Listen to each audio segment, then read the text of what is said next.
L'Assemblée nationale togolaise, à la veille de l'ouverture solennelle de sa deuxième session ordinaire de l'année 2015, plusieurs délégations des assemblées nationales sœurs, dont la conduite par leur président, vont assister à l'événement. Les 25 ans de la réunification de l'Allemagne vécue au Togo sous forme de bilan du réchauffement des liens de coopération entre Berlin et Lomé. Dans ce journal, les domaines prioritaires de ce nouveau départ. À découvrir également dans ce journal les grands axes des objectifs du développement durable, le nouveau défi que la communauté internationale se fixe pour tirer l'Afrique de sa pauvreté et qui, comme les OMD, repose sur l'aide publique au développement. Mesdames, Messieurs, bonsoir et bienvenue dans cette édition. Plusieurs invités de marque assisteront demain à la cérémonie d'ouverture solennelle de la deuxième session ordinaire de l'Assemblée nationale togolaise. Le président de l'Assemblée nationale du Gabon a déjà rallié Lomé hier. À sa suite, aujourd'hui, les présidents des Assemblées nationales de Guinée-Bissau, du Niger et du Bénin. Ceux-ci sont arrivés ce matin, accueillis les deux premiers à l'aéroport international Gnassingbé Yadema par leur homologue togolais Damadramani et le troisième, c'est-à-dire le béninois à la frontière de Ilakondi par la deuxième vice-présidente de l'Assemblée nationale, Madame Ibrahima Memounatou. Voyons le reportage de Pierre Soussoupo.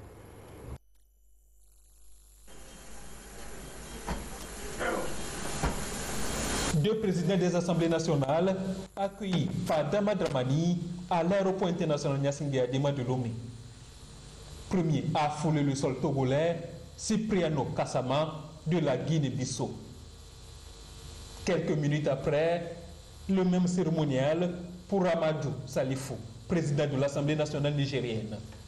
Au salon d'honneur, on réajuste d'abord le protocole, puis quelques minutes pour dire bienvenue aux hôtes. Des personnalités de marque venues honorer de leur présence l'ouverture de la deuxième session ordinaire de l'année 2015. Donc je suis très fier d'être dans un pays comme le Togo. Je voudrais le féliciter parce que grâce à lui, que le coup d'État de 2012 n'a pas eu son développement de l'université. À ce moment, il était président du CIP, sous l'orientation du président Fort, il était venu pour participer, pour calmer. Et on a retrouvé un développement de leur conscience. Grâce à sa sagesse, à sa bonne foi, aujourd'hui, ça a pris quand même son chemin de développement. Troisième hôte, Adrien Mbedi, président du Parlement béninois. Il a été accueilli à son arrivée par la deuxième vice-présidente, Ibrahima Memounatou, à la frontière, il a conduit. Le mobile essentiel qui peut conduire le président de l'Assemblée nationale du Bénin à venir au Togo à l'occasion de l'ouverture de la deuxième session ordinaire de votre Assemblée nationale, c'est la volonté d'exprimer nos sentiments d'amitié, de fraternité et de solidarité. Ces sentiments sont connus depuis toujours, mais il est bon que aux occasions comme celle-ci, on les renouvelle. De la frontière Togo-Bénin, destination Hôtel Palmiche, où le président de l'Assemblée nationale togolaise attendait son homologue béninois. Les deux hommes se sont entretenus quelques minutes avant de se donner rendez-vous demain au siège de l'Assemblée nationale où s'ouvrira la deuxième session ordinaire de l'année 2015. Déjà une semaine que les élèves des différents degrés d'enseignement du Togo ont renoué avec les habitudes scolaires. Une semaine que les pages des cahiers ont commencé à se remplir de cours. Beaucoup n'ont pas eu à débourser de l'argent cette année pour se procurer les fournitures scolaires. Comme il le fait tous les ans, le président de la République, président du Parti UNIR, a en effet fait parler une fois encore son cœur en faisant convoyer des lots de matériel scolaire à l'intention des enfants des familles déshéritées. C'est le cas de la préfecture de Tchamba où les colis ont été remis aux destinataires par des cadres de la région. Lamak Boudjona. Le parti Union pour la République UNIR vole le secours des parents vulnérables de la préfecture de Tchamba en ce début de la rentrée académique 2015-2016.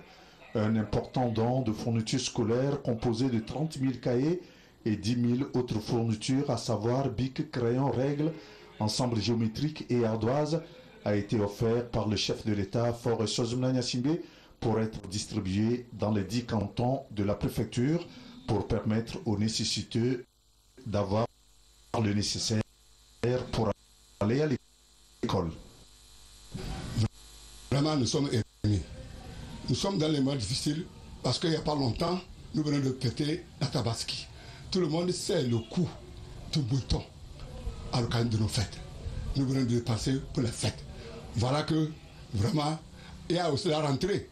Mais heureusement que pour nous, que le président a pensé à nos élèves, à nous les parents, pour soulager notre charge. Nous tenons à le remercier, à le féliciter. Le souci des chefs de l'État, il faut une bonne éducation, une bonne instruction.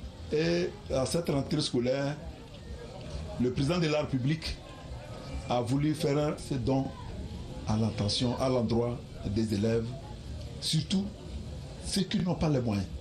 La remise de ce don qui s'est déroulée au centre de spectacle de Tchamba a permis au coordonnateur préfectoral de UNIR d'appeler les parents à suivre les enfants dans leur scolarisation pour former de bons citoyens en vue d'assurer la relève de demain.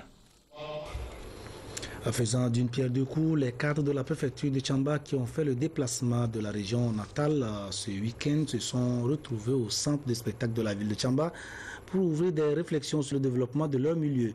3 sujets principaux ont dominé les débats, à savoir la scolarisation des enfants, la cohabitation entre l'islam et les autres religions et l'organisation des fêtes traditionnelles. Nous retrouvons Lamak Bodjona pour le compte-rendu.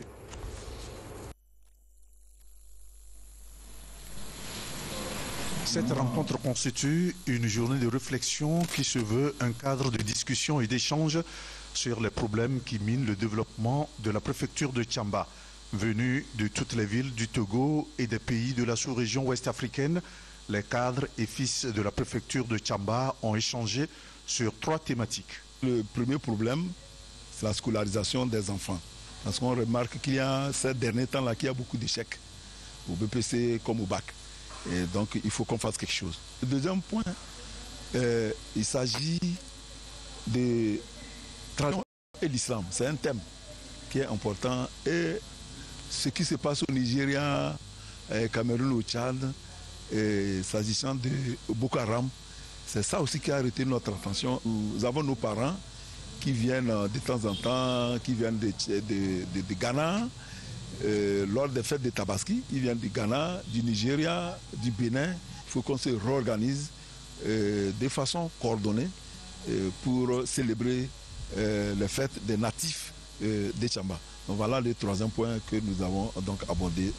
Que ce soit dans la scolarisation et perspectives d'avenir, cohabitation, islam, tradition et fêtes traditionnelles, plusieurs orateurs se sont succédés pour apporter leur analyse de la situation et proposer des approches de solutions pour un développement harmonieux de la préfecture de Tchamba. La MUCAT, Mutuelle des commerçants et artisans du Togo, portée sur les fonds baptismaux il y a un peu plus de 6 mois à l'initiative de la délégation à l'organisation du secteur informel d'Aussi, va bientôt démarrer ses activités. Les agents chargés d'assurer le fonctionnement de ces différents organes sont en pleine formation, notamment sur la gestion administrative et financière d'une entreprise à travers l'ensemble du territoire national. Les échos de la session de Kara avec Nestor Mouzou.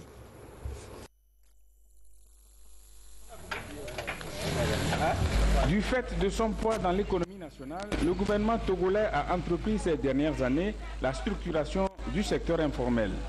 Ce secteur emploie près de 80% de la population active pour une contribution de plus de 44% au produit intérieur brut. Plusieurs mutuelles ont été mises en place grâce à la DOSI, délégation à l'organisation du secteur informel. La MUCAT en fait partie. La mutuelle des commerçants et artisans du Togo renforce les capacités des membres de ces différents organes. À cet atelier de Kara, les participants sont formés sur la gestion administrative et financière d'une entreprise. La DOSI est une structure étatique qui est en train d'accompagner les acteurs qui évoluent dans ce secteur.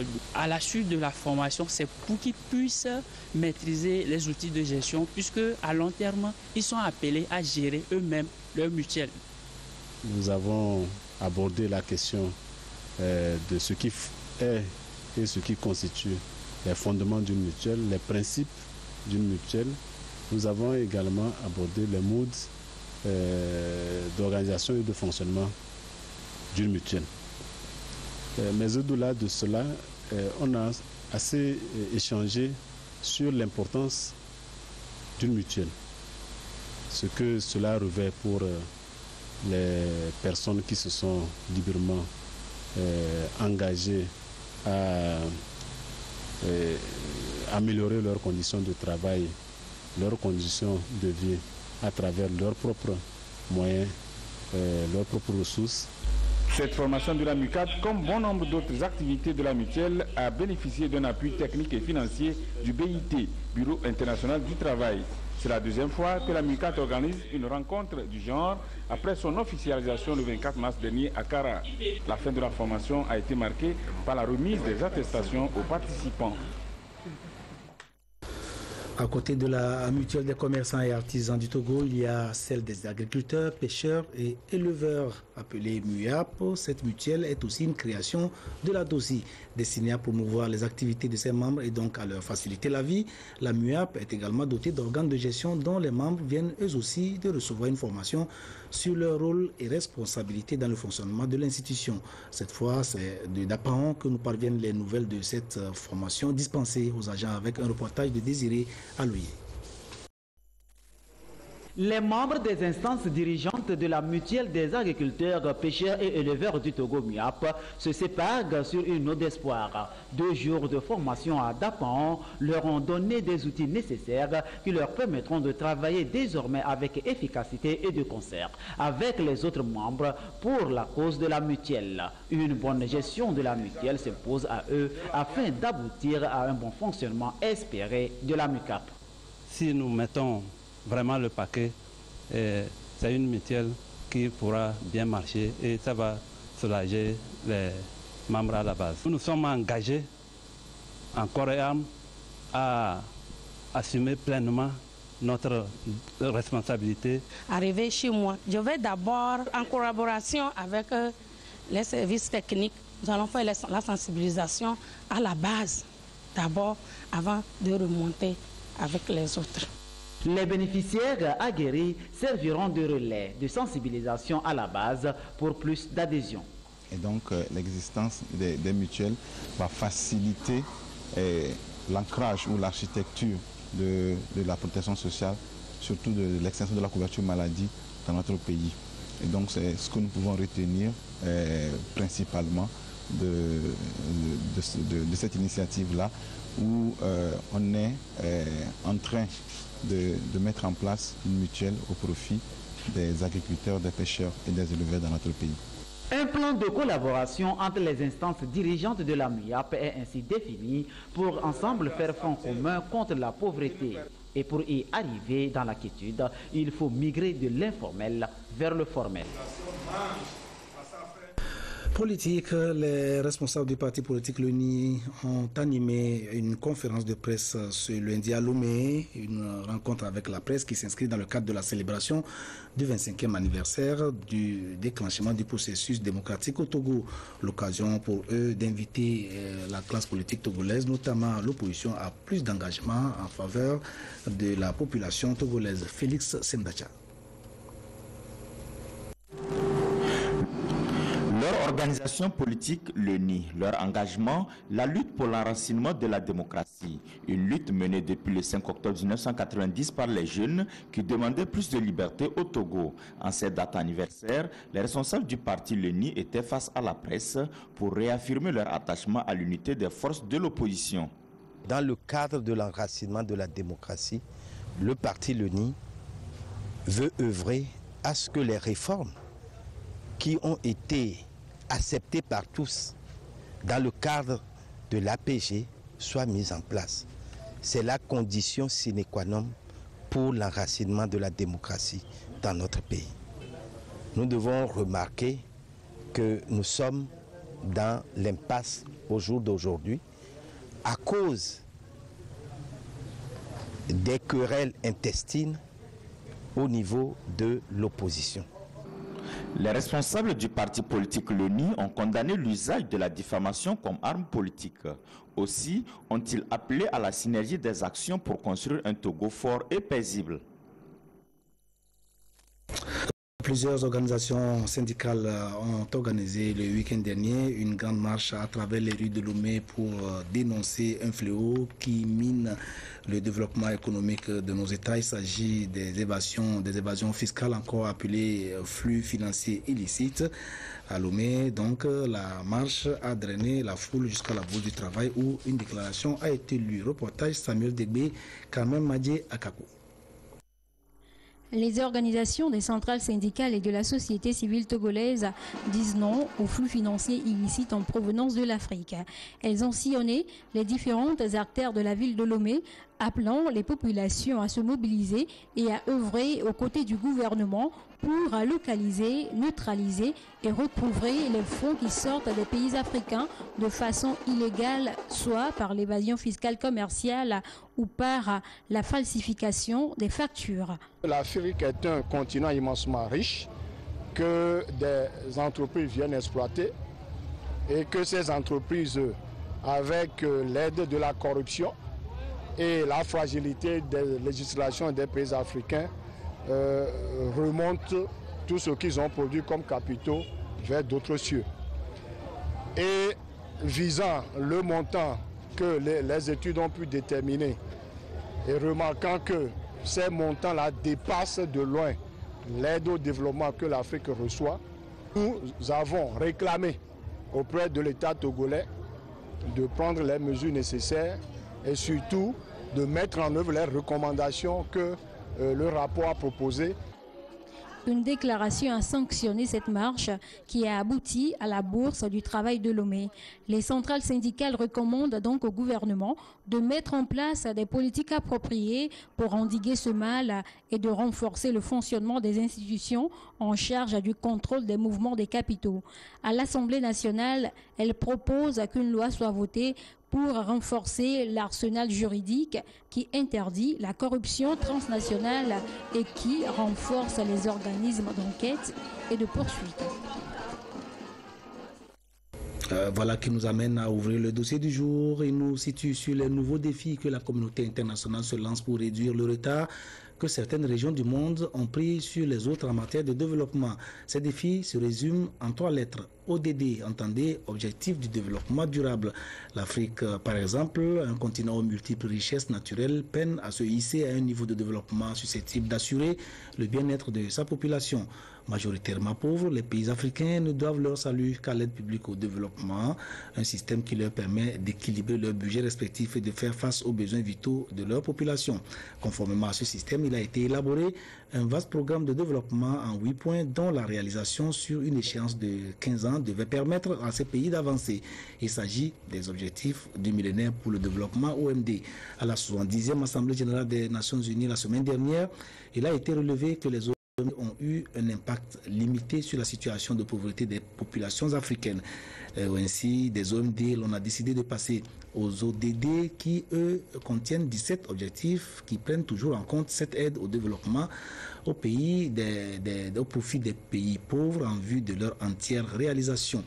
On me fait signe que le sujet n'est pas encore chargé, mais Abalo est toujours en salle de montage. Nous le retrouverons dans quelques instants si tout va bien. Nous continuons et en parlant toujours de ces objectifs, les objectifs du millénaire, les objectifs du développement durable qui ne peuvent être atteints que si nos États se donnent les moyens de maîtriser certains phénomènes qui brouillent les prévisions en matière de création de richesses. Parmi ces phénomènes figurent en bonne place les changements climatiques, des phénomènes aux conséquences multiples dont les impacts sur les activités économiques préoccupent tous les dirigeants du monde, aucun pays n'étant épargné, aussi bien ceux en voie de développement que les émergents et les grandes puissances. Dans le dossier qui va suivre, Prudence Zinso, lui, nous rappelle en quoi les changements climatiques peuvent affecter le développement d'un pays. Les changements climatiques constituent aujourd'hui un défi majeur pour le développement des pays et particulièrement ceux en voie de développement. Malgré les mesures prises pour faire face à ce phénomène, l'Afrique continue d'en subir de graves dommages. Que ce soit les inondations, les sécheresses, l'élévation du niveau de la mer et de la température, En passant par l'érosion côtière, la perturbation des cycles saisonniers, ce problème fragilise plusieurs secteurs d'activité et tire les économies vers le bas. Si nous prenons par exemple le secteur agricole, nous savons que les activités agricoles dépendent foncièrement de la pluviométrie. Or, les changements climatiques constituent vraiment une menace pour nos cycles saisonniers. Si nous prenons le cas des infrastructures, par exemple, les inondations peuvent être déjà une entrave pour les infrastructures routières. Parce que ces inondations-là dégradent pour la plupart du temps ces infrastructures que dont les États ont mis les moyens pour installer. En Europe, il y a déjà le phénomène de l'avancée de la mer qui est aggravé par ce phénomène. Et quand vous arrivez dans la ville d'Anéro, vous voyez déjà que la mer est en train de prendre toute cette ville. Le Togo vit au quotidien les effets de ces changements climatiques, dont l'érosion côtière qui se traduit par une avancée de la mer de 12 à 15 mètres chaque année, menaçant ainsi les populations du littoral. Une situation qui a amené le gouvernement à prendre des mesures palliatives pour freiner le phénomène. L'élaboration d'un programme national d'adaptation au changement climatique avec la prise en compte de l'état de vulnérabilité de certains secteurs d'activité face à ce phénomène permet de juguler un tant soit peu la menace. Comme mesure préconisée, il y a l'identification des variétés dans le secteur agricole, des variétés à cycle court pour les paysans, pour leur permettre de s'adapter au phénomène climatique. En matière d'adaptation, il y a l'aménagement des bas-fonds pour permettre aux agriculteurs de pratiquer l'agriculture en toute saison. Dans le cadre de la Convention cadre des Nations Unies sur les changements climatiques, il est fait obligation, surtout aux pays développés, de réduire leur gaz à effet de serre. Et le plus grand défi reste la réduction de l'émission des gaz à effet de serre en dessous de 2 degrés Celsius d'ici à 2050. Un effort collectif devrait être fait au niveau de tous les pays du monde pour y arriver. D'ailleurs, le chef de l'État, Faure Gnassingbé, à la tribune des Nations Unies la semaine dernière, a insisté sur la nécessité d'adopter un accord international contraignant qui changera positivement la vie de millions de personnes à travers le monde sur cette question de changement climatique.